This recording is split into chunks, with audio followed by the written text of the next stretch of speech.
반갑습니다. 나성입니다. 오늘 취업타파 주제는 면접에 대한 얘기입니다. 가뜩이나 바늘구멍 같던 취업시장도 더욱더 어렵게 됐습니다. 이번 연휴에도 취업 준비생들은 입사 지원을 위해 자기소개서 쓰기에 한창입니다. 앞으로 그 몇 개 주제는 면접 쪽에 대한 그 특집으로 좀 진행을 하려고 하는데요. 그래서 오늘 제가 정한 주제는 1분 자기소개에 대한 내용이에요. 아마 그 1분 자기소개 때문에 고민하시는 분들도 많을 거고, 실제 그 면접 현장에 가면 이것 때문에 아마 이렇게 긴장해가지고 막 벌벌 떨리는 분들도 많으실 것 같은데, 자, 워스트 케이스하고 베스트 케이스를 좀 보여드리고 제가 왜 그렇게 조언을 드리는지도 설명을 드리도록 그렇게 해볼게요. 자, 일단은 요 얘기부터 좀 드려볼까요? 사실은 얼마 전에 그 취업타파에 올렸던 주제가 이런 게 있었어요. 여러분들이 하는 1분 자기소개를 들을 때 면접위원들이 3가지 체크 포인트를 가지고 듣는다라는 거죠. 내용과 함께 첫인상을 보겠다. 첫인상의 중요성을 얘기를 했었고요. 다른 지원자와 비교해서 그 지원자의 차별화 포인트, 당신의 차별화 포인트가 뭔지를 명확히 알고 싶다라는 거죠. 그리고 세 번째는 질문거리를 달라. 이런 그 3가지 포인트가 있었는데, 자, 요때 제가 드렸던 말씀하고 내용하고 연결해서 생각해 보시면 좋을 것 같아요. 그래서 오늘은 이 1분 자기소개에 대해서 많은 지원자들이 오해하고 있는 내용을 제가 좀 설명을 드린 다음에 그게 왜 오해인지, 그러면 오해와 다른 나상무가 생각하는 것, 나상무의 조언은 어떤 건지 소개를 드려보도록 할게요. 자, 일단 1분 자기소개는 내용이 정말 중요하다고 생각하시는 분들이 많을 것 같아요. 물론 중요하죠. 근데 내용만 중요한 건 아닙니다. 1분 자기소개를 들을 때 임원들 관점에서는 첫인상도 중요해요. 그래서 1분 자기소개는 그걸 연습하고 준비하는 과정에서 첫인상도 잘 보여줘야 돼요. 그러면 첫인상을 결정짓는 게 뭘까요? 물론 여러 가지가 있겠지만 목소리 제일 중요합니다. 정말 신입사원다운 씩씩하고 우렁찬 목소리로 하는 거, 이게 첫인상을 저는 결정하는 데 많은 영향을 준다고 생각하거든요. 그래서 그런 포인트를 좀 잡아보시고요. 자, 두 번째는 많은 지원자들이 자기소개니까, 1분 자기소개니까 지원 동기가 중요하지 않을까 이렇게 생각을 하시는데, 저는 생각이 좀 달라요. 뭐냐면 지원 동기보다도 오히려 지원 노력, 그러니까 이 직무에 지원하기 위해서 어떠한 노력을 해왔는지가 저는 더 중요하다고 생각해요. 같은 회사에 같은 직무를 지원한 지원자들이라고 그러면 사실 뭐 지원 동기가 크게 다를 게 있을까요? 그쵸? 지원 동기는 그렇게 차별화될 게 별로 없어요. 그래서 오히려 저는 지원 동기보다는 내가 지원하기 위해서 얼마나 치열하게 노력을 해왔는지 그 열정을 보여주는 게 저는 지원 노력이라고 생각을 하거든요. 그래서 1분 자기소개에서는 지원 동기보다도 지원 노력에 포인트를 좀 많이 두시는 게 좋겠다는 생각입니다. 그리고 또 하나는 이제 지원자들이 그러면 1분 자기소개에서는 직무 역량에다가 나의 그 성품, 나의 어떤 가치관을 얘기하는 게 좀 필요하지 않을까 이렇게 생각을 하잖아요. 그래서 이 성품 쪽에 대한 특징을 얘기하는 분들도 꽤 많아요. 근데 저는 오히려 성품에 대한 쪽보다는 오히려 직무 역량에 포커스를 맞추는 게 좋다고 생각해요. 그러니까 직무 역량 2가지 아니면 3가지 정도를 명확하게 임원들한테 전달해 주는 게 저는 더 좋다고 생각합니다. 자, 4번째는 이겁니다. 많은 지원자들이 1분 자기소개의 내용은 자소서와 다른 내용, 그러니까 자소서에는 쓰지 않은 다른 내용으로 해야 되는 거 아닌가 이렇게 생각을 하시는데, 저는 반대입니다. 오히려 자소서에 있는 내용을 저는 활용하시라고 말씀을 드려요. 어쨌든 여러분들이 자랑하고 싶은 내용을 쓴 거니까 자소서에 있는 내용을 그대로 저는 가져오시라고, 활용하라고 말씀을 드리고 싶어요. 제가 조언 드리고 싶은 건 이겁니다. 정리하면 내용도 중요하지만 첫인상을 보여주는 거 중요하고요. 그 다음에 지원 노력을 잘 어필하시고, 그러려고 그러면 직무 역량을 2개 내지 3개 명확히 어필을 하시라는 거죠. 그리고 자소서에 여러분이 쓴 내용을 참고해서 그 내용을 활용해서 같은 내용으로 해주시는 게 저는 더 좋다고 생각을 합니다. 자, 그러면 이러한 포인트를 가지고 실제 케이스로 한번 들어가 보도록 할게요. 자, 먼저 워스트 케이스입니다. 본인이 직무 적합도는 정말 좋아요. 자기소개에서 그걸 제대로 활용하지 못한 케이스입니다. 그래서 제가 이렇게 정언했잖아요. 직무 적합도는 9인데 자기소개는 배드라고 제가 평가를 내린 친구예요. 자, 이 친구의 자기소개를 소개해 볼게요. 안녕하십니까? M사업부 회로설계 직무를 지원한 공입니다. 도입부는 간절하니까 좋습니다. 새로운 도전에 두려움을 갖지 말자.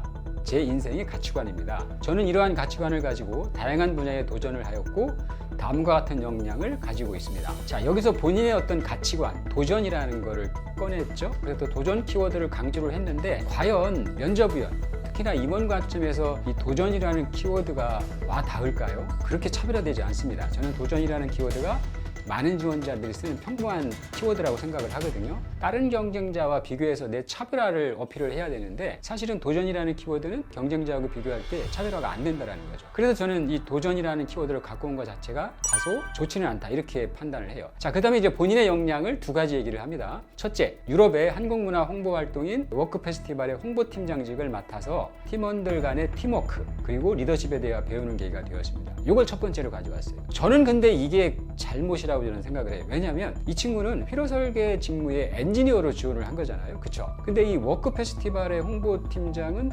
글쎄요, 엔지니어의 역량하고 관련이 있을까요? 저는 관련이 별로 없다고 생각해요. 그 다음에 이걸 통해서 이 친구가 팀워크하고 리더십이라는 두 가지 키워드를 강조했는데 뭐 이것도 엔지니어의 어떤 역량하고는 거리가 있는 저는 키워드라고 생각을 하거든요.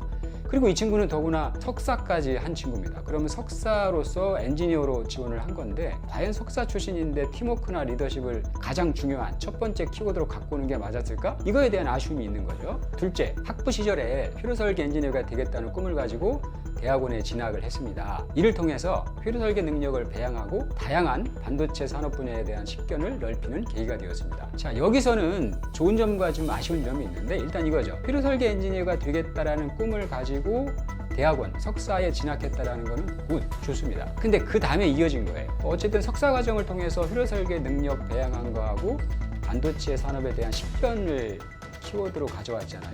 이거는 정말 저는 아쉬운 거라고 생각해요. 이 두 가지 역량이 너무 평범한 내용이라는 거죠. 너무 크게 잡은 거예요. 거기서 더 구체적으로 들어가야 돼요. 예를 들면 직무의 롤을 한번 보시면 JD에 들어가서 롤을 보시는 게 중요하다는 거죠. 거기를 보시면 회로 설계 과정으로 석사를 지냈는데 그 과정을 통해서 첫 번째, 디지털 회로 설계 경험을 했다. 두 번째, 설계 회로를 검증하는 역할도 했었고 세 번째, 레이아웃을 설계한 경험도 있다.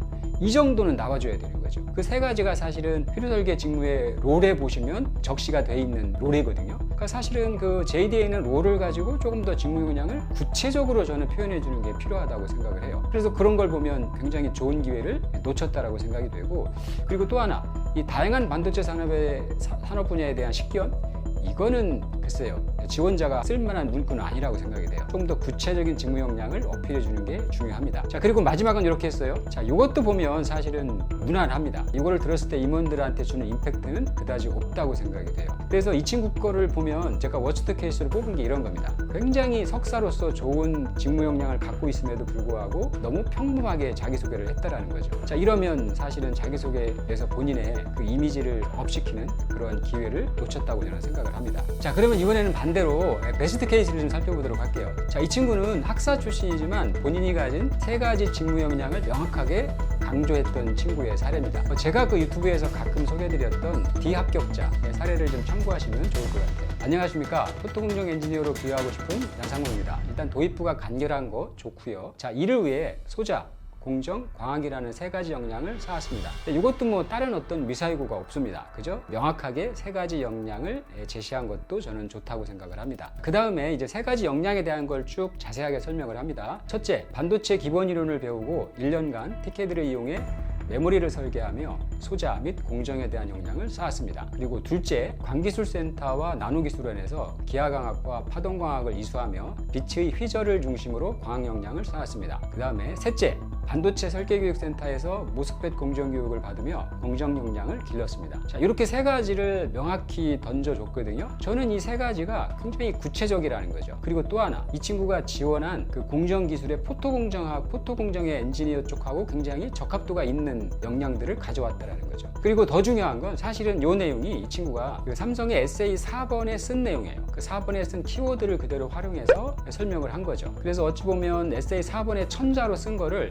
이렇게 간단하게 세 가지만 명확하게 제시한 거라고 볼 수 있으면 돼요. 그래서 이걸 통해서 이 친구는 본인이 어떤 노력을 했는지를 통해서 열정이나 치열함을 면접위원들한테 전달을 하려고 노력했다. 저는 이렇게 판단이 됩니다. 자, 그리고 마무리 발언도 볼까요? 자, 이 같은 소자, 공정, 광학 역량을 바탕으로 트러블 슈팅을 책임지겠습니다. 나아가 최고 효율의 포토공정을 만들어가는 엔지니어가 되겠습니다. 감사합니다. 자, 이렇게 끝을 맺었거든요. 자, 여기서도 사실은 세 가지 역량을 다시 한번 재강조한 거죠. 그리고 사실은 트러블 슈팅을 책임지겠다라든지 최고 효율의 포토공정을 만들어가겠다라는 건 에세이 1번에 본인이 적어놓은 내용, 포부를 인용해서 활용을 한 겁니다. 자, 요 정도 해주면 사실은 저는 가장 베스트가 될 것 같아요. 다른 말 필요 없고요. 소자와 공정과 광학이라는 본인의 세 가지 역량을 명확히 제시하고 그 하나하나에 대한 근거, 세 가지 근거를 명확하게 들어준 거. 그래서 결국은 면접이 좀 긍정적인 분위기에서 진행이 돼서 좋은 이미지를 심어주고 자신의 직무 역량도 어필해서 합격이 됐던 친구의 사례. 그래서 앞에 제가 설명드렸던 워스트 케이스하고 베스트 케이스가 어떤 차이가 있는지 그 포인트를 잡아주시면 아마 여러분 여러분이 1분 자기소개를 준비하는데도 도움이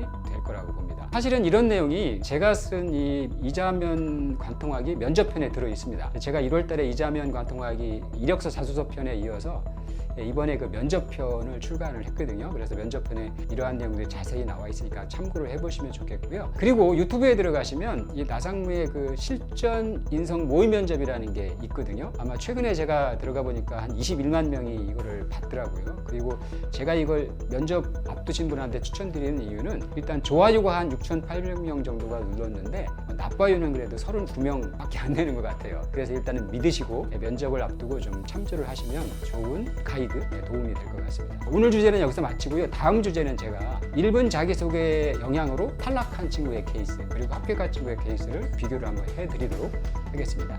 오늘 취업 타파는 여기까지입니다. 내용이 마음에 드셨다 그러면 좋아요와 구독도 부탁드리고요. 마치겠습니다. 감사합니다.